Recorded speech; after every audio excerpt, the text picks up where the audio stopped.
I'm going to do a quick video with you unboxing a few new tropical plants that I purchased online. We're lucky in that we have some local nurseries where we can get tropicals, but ultimately those tropicals are actually being grown in Florida. So there are occasions when going online makes sense to me. Sometimes I can get varieties online that I can't get locally. This came UPS ground today from Florida, actually from Pete Kanaris' Nursery Green Dreams out there in Florida. And we've got 3 plants to unbox.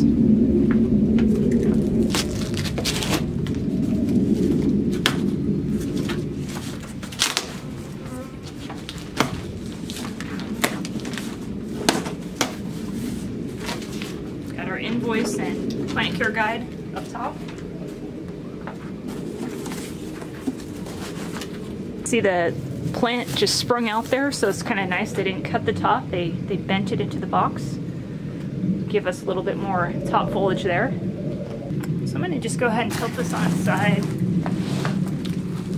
Find it easiest to just cut open the bottom, slide these out.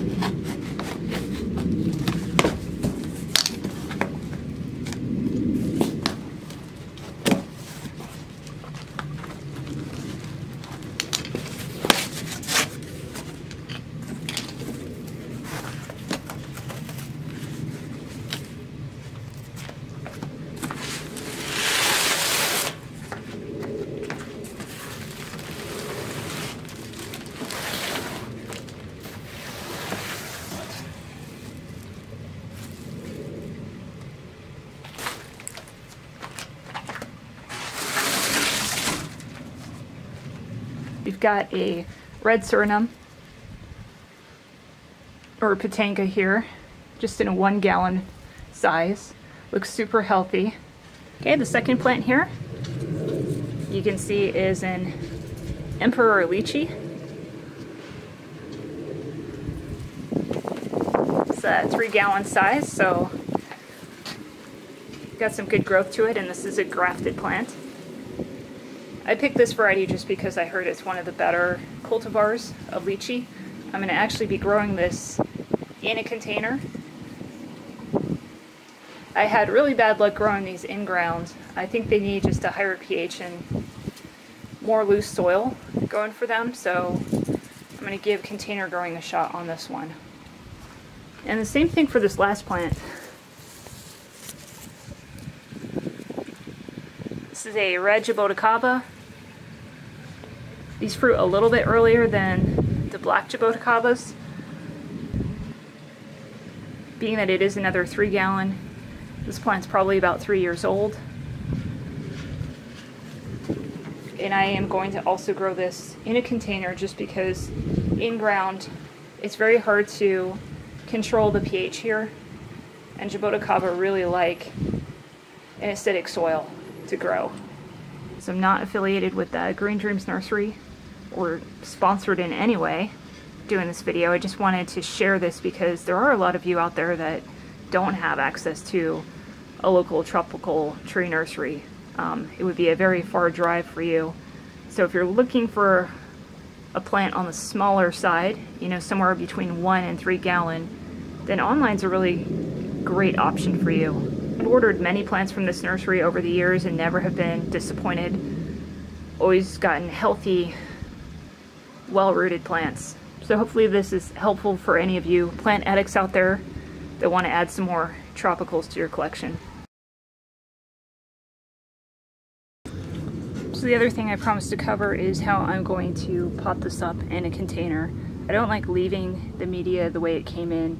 There's a lot of organic material, and I am of the notion that organic material does decompose and cause issues for the plant over time. So I'm going to use my long-term potting media for this plant, which is going to be 1 part peat moss, 1 part perlite, 1 part decomposed granite, and then we're also going to put some osmocote in there so that it has a slow release food.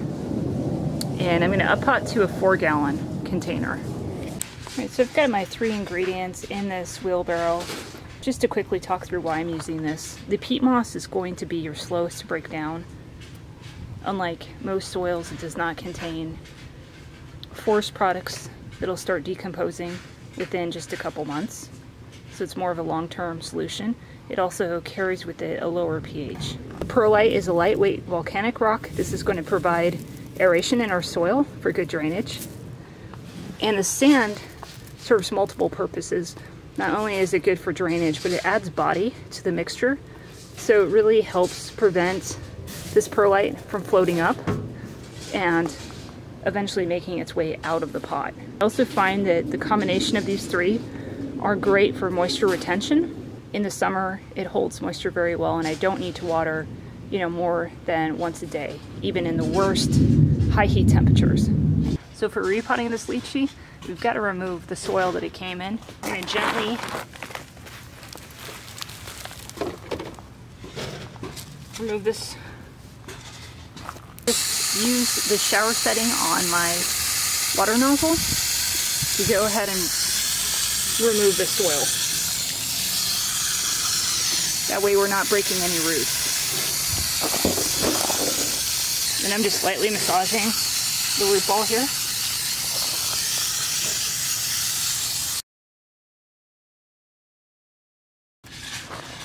I'm going to go ahead and cut the bamboo stake off this as well.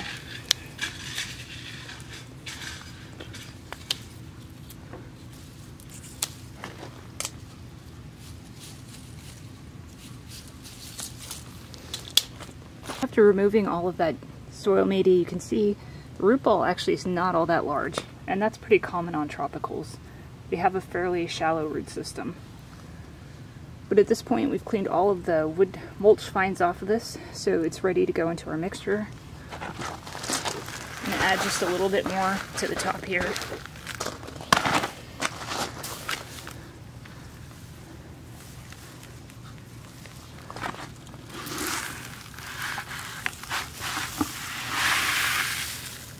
Go ahead and add in some Osmocote.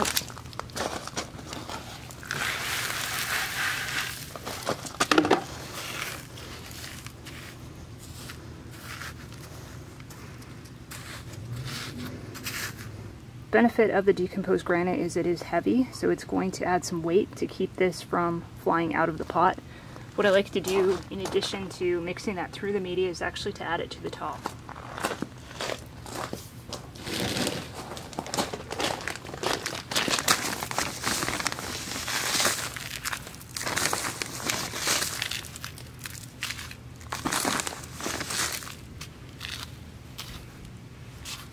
That just helps stabilize the root ball in the pot a bit. My last step was to add the bamboo stakes that this plant actually shipped with. You can see on either side. And that's going to help counterbalance this, so if we do get wind, it's not going to pull out of the pot. You can see it's even a little shaky now.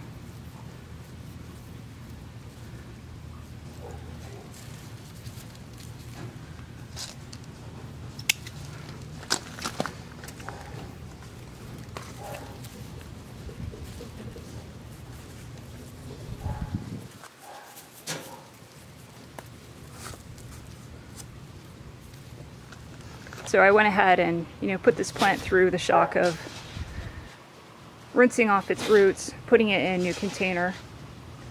You might want to hold off doing that a couple weeks after you get a new plant, because the plant was in good shape, and I've had experience doing this in the past. I felt comfortable going ahead and running this plant through that process, even though it did go through transit. This is now my go-to method for container growing tropicals. And it cannot overwater with this mixture. They grow really well, develop nice roots with all the aeration, and retain that moisture during our summer. So I hope you got value out of this video. If you have questions, let me know. Thanks for watching, and happy gardening.